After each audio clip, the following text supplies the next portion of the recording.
എല്ലാവർക്കും മല്ലീസ് ഹാപ്പി വേൾഡിലേക്ക് സ്വാഗതം. ഇന്നത്തെ വീഡിയോ 10 മിനിറ്റിൽ വളരെ പെട്ടെന്ന് ഉണ്ടാക്കാൻ പറ്റുന്ന ഒരു 4 മണി പലഹാരത്തിൻ്റെ റെസിപ്പിയാണ്.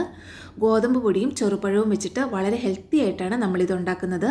നല്ല സോഫ്റ്റ് ആയിട്ടുള്ളതും ടേസ്റ്റി ആയിട്ടുള്ളതുമായ ഒരു പലഹാരമാണിത്. ഇനി ഇതെങ്ങനെയാണ് ഉണ്ടാക്കുന്നതെന്ന് നോക്കാം. അതിനു മുമ്പായി ചാനൽ ആദ്യമായി കാണുന്ന ആരെങ്കിലും ഉണ്ടെങ്കിൽ ഒന്ന് സബ്സ്ക്രൈബ് കൂടി ചെയ്ത് സപ്പോർട്ട് ചെയ്യണേ. ഇതുണ്ടാക്കാനായി 200 ഗ്രാം ശർക്കര ഞാൻ 1/2 കപ്പ് വെള്ളത്തിൽ നല്ല പോലെ ഒന്ന് അലിയിപ്പിച്ച് തിളപ്പിച്ചെടുത്തിട്ടുണ്ട്. ഒരു നൂൽ പരുവൊന്നും ആണ്ട, അലിയിപ്പിച്ചെടുത്താൽ മതി. അതൊന്ന് തണുക്കാനായിട്ട് മാറ്റി വെക്കാം. ഇനി ഒരു 3 ചെറുപഴം ഞാനൊരു മിക്സിയുടെ ജാറിലോട്ട് ഇതുപോലൊന്ന് പൊട്ടിച്ചിട്ട് കൊടുക്കുന്നുണ്ട്. 3-4 എണ്ണം എടുത്താലും കുഴപ്പമൊന്നുമില്ല. പെട്ടെന്ന് അരിഞ്ഞു കിട്ടാൻ ഇതുപോലൊന്ന് പൊട്ടിച്ചിട്ട് കൊടുക്കാം. അതിലോട്ട് 2 ടേബിൾ സ്പൂൺ പഞ്ചസാര കൂടി ചേർക്കുന്നുണ്ട്.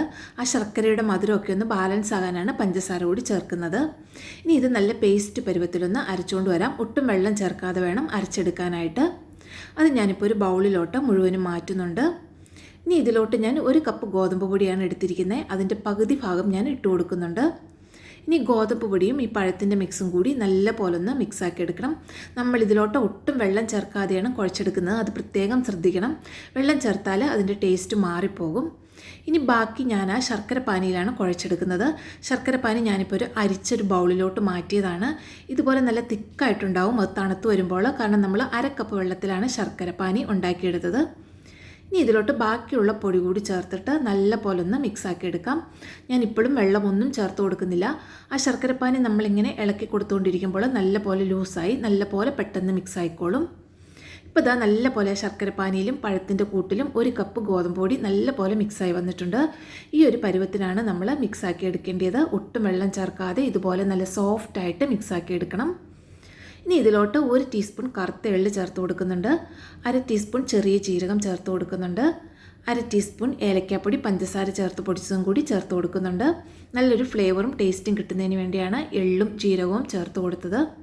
ഇനി ഇതെല്ലാം കൂടി വീണ്ടും നല്ലപോലെ ഒന്ന് മിക്സാക്കി എടുക്കാം. നല്ല സോഫ്റ്റ് ആയിട്ടുള്ള നല്ല സ്മൂത്ത് ആയിട്ടുള്ള ഒരു ബാറ്ററായിട്ട് നമുക്കിത് മിക്സാക്കി എടുക്കണം. ഈ ഒരു പരുവത്തിൽ നമ്മൾ മിക്സാക്കി എടുത്താൽ മതിയാകും. ഒട്ടും വെള്ളം ചേർക്കാതെ മിക്സാക്കി എടുക്കാനായിട്ട് ശ്രദ്ധിക്കുക. അപ്പോഴാണ് നമുക്ക് ആ കറക്റ്റായിട്ട് പലഹാരം നല്ല സോഫ്റ്റായിട്ട് കിട്ടുക. ഇനി ഇത് ഞാനൊരു 1/2 മണിക്കൂർ സമയം ഒന്ന് റെസ്റ്റ് ചെയ്യാനായിട്ട് മാറ്റി വെക്കുന്നുണ്ട്. സമയമുള്ളവരാണെങ്കിൽ 1-2 മണിക്കൂർ സമയം ഒന്ന് റെസ്റ്റ് ചെയ്യാനായിട്ട് വെക്കാം. അല്ലാന്നുണ്ടെങ്കിൽ നിങ്ങൾക്ക് ബേക്കിംഗ് സോഡ ചേർക്കാവുന്നതാണ്. ഞാൻ ഒട്ടും ബേക്കിംഗ് സോഡ ചേർക്കുന്നില്ല. ഒരു 1/2 മണിക്കൂർ മാത്രം ഒന്ന് റെസ്റ്റ് ചെയ്യാൻ വെച്ചിട്ടേ ഉള്ളൂ. ഇനി ഇതിലോട്ട് ഞാൻ തേങ്ങ ചേർക്കാൻ വിട്ടുപോയതാണ്. ഒരു 1/2 കപ്പ് തേങ്ങ കൂടി ചേർത്തിട്ട് ഒന്ന് മിക്സാക്കി വെക്കാം. നിങ്ങൾക്ക് റെസ്റ്റ് ചെയ്യാൻ വെക്കുന്നതിന് മുമ്പ് ഇതുപോലെ തേങ്ങ ചേർത്ത് മിക്സ് ചെയ്തിട്ട് റെസ്റ്റ് ചെയ്യാൻ വെക്കാവുന്നതാണ്. അല്ലെങ്കിൽ ഇതുപോലെ ചേർത്താലും കുഴപ്പമൊന്നുമില്ല. ഇനി നമുക്കിത് ഫ്രൈ ചെയ്തെടുക്കണം. അതിനായിട്ട് ഒരു പാനിലോട്ട് ഞാൻ എണ്ണ ഒഴിച്ചിട്ടുണ്ട്. സൺഫ്ലവർ ഓയിലാണ് എടുത്തിരിക്കുന്നത്. അതിലോട്ട് ഇതുപോലെ കുറച്ചായിട്ട് നമുക്ക് നുള്ളിയിട്ട് കൊടുക്കാം. കൈകൊണ്ട് നുള്ളിയിട്ട് കൊടുക്കാം. അല്ലെങ്കിൽ ഇതുപോലെ ഒരു സ്പൂണിൽ കുറച്ചായിട്ട് കോരി ഒഴിച്ചു കൊടുക്കാം. ഇതുപോലെ സ്പൂണിൻ്റെ സൈഡിൽ ഇതുപോലെ നീളത്തിലൊന്ന് വെച്ചാൽ അതൊരു വേറൊരു ഷേപ്പിലും നമുക്ക് കിട്ടുന്നതാണ്. നിങ്ങൾക്ക് കൈകൊണ്ട് ഉരുട്ടിയിട്ടാൽ മതിയെങ്കിൽ അങ്ങനെയും ഇട്ട് കൊടുക്കാവുന്നതാണ്. ഒരു സൈഡൊന്ന് ആയി കഴിയുമ്പോൾ നമുക്ക് മറിച്ചിട്ട് കൊടുക്കാം.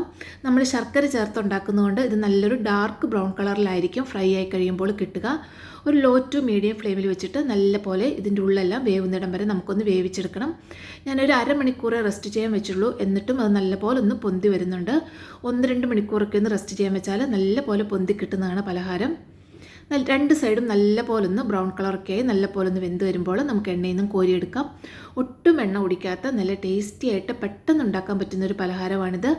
എല്ലാവരും ഒന്ന് ട്രൈ ചെയ്ത് നോക്കണം. വളരെ സോഫ്റ്റും അതുപോലെ തന്നെ നല്ല ഹെൽത്തിയുമായിട്ടുള്ളൊരു പലഹാരമാണ്. എല്ലാവരും ട്രൈ ചെയ്ത് നോക്കുക. വീഡിയോ ഇഷ്ടമായിട്ടുണ്ടെങ്കിൽ ചാനൽ സബ്സ്ക്രൈബ് ചെയ്യുക. ലൈക്കും കമൻറ്റും ഷെയറും ചെയ്യുക. അടുത്ത വീഡിയോയുമായി വരുന്നതുവരെ എല്ലാവർക്കും നന്ദി. Thank you.